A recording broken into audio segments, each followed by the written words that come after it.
Are there any regulatory barriers facing the carriers from operating additional sweeper ships that would help alleviate the excess container capacity at the ports?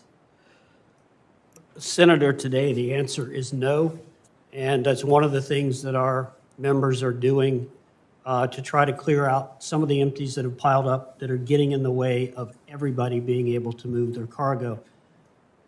It's a good question, though, in the context of some of the legislation that's out there, because there are provisions both in the new Senate bill and in the House bill that would essentially say you have to load all export containers before you can take any empties. And it doesn't work that way. We have to keep both moving. And if we get too restrictive about how we operate our networks, then it's going to make it worse for everybody. Follow up on that with regard to transparency of data. I know Congress has passed several laws relating to data transparency for how ports are operating, but would additional transparency mechanisms needed for port operations, would they help with that?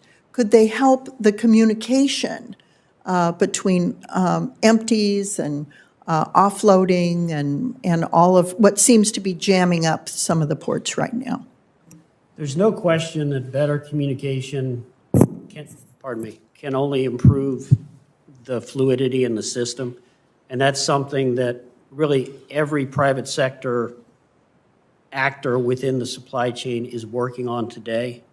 In a place like LA Long Beach, where you've got so many terminal operators, so many carriers, so many trucking companies, it's a tremendously complex thing. Yeah. So I'm not sure how big the role is, for example, for the federal government in that, but it's absolutely something that is part of the solution. So how do the private sector providers of coordinate the communications? Well, so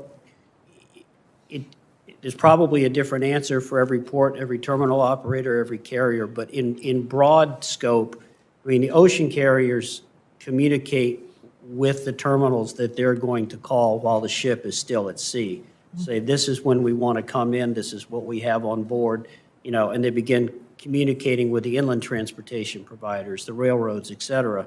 So there's a tremendous amount that goes on today. I mean, sometimes when you hear this debate, you would get the impression that nobody's talking to anybody, and that's not true, because if that were the case, we wouldn't be able to move the tremendous amounts of cargo that we move. But having said that, the cargo volumes keep going up. The challenges get more and more complex, and so we have to improve our communications and information sharing to match that. So there's no role for the federal government in that, correct? Well, I would never say never. You don't want to say there's no role. There may be some roles in terms of encouraging the exchange of information, but if you're asking me, should there be some federal system to handle all that, I think from our industry standpoint, we would prefer, if you will, to keep that in-house. Yep. Okay, thank you.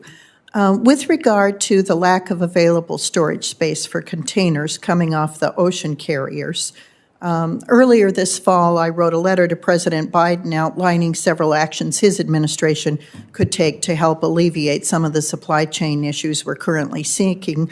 And one of the recommendations was to explore using federal properties for temporary storage for excess containers. Do you believe that's a viable option? Senator, storage off the ports is something that I think everybody is looking into today. Whether a particular piece of property will work depends on its location, whether it can be secured, whether you can get equipment there. Yep. But if we have empty federal properties that meet those criteria, then that's something we should be looking at. Well, I noted, and I turned this to Mr. Regan, when the gentleman from Georgia was here, he alluded to some of these pop-up storage sites. And Mr. Regan, in your written testimony, you mentioned how the Port of Savannah used federal funds to create off-site overflow container storage areas. what has been the impact for that specific port? And is it an idea that should be expanded to other ports? Sure. The impact has been to remove some of the bottleneck that is existing at that port. So you're moving some of the containers away from where the offloading is happening, away from the intermodal facilities, and you're creating more of a fluidity at the port. And the reason why that was appropriate in that case was the operator of the Port of Savannah had leftover money from previous federal grants, and they were given the flexibility to be able to use it to address the problem as they saw fit. That may be the best solution in other ports. They may want to use excess money or use federal grants for other purposes, because I think the problems are different at each place, but the flexibility is a key part there, and I think that's a really important part of the way that the administration has addressed this problem. Well, you sense the frustration of the committee and trying to understand what the role of Congress might be in these issues. I've heard you compliment some of the provisions of the bipartisan infrastructure bill.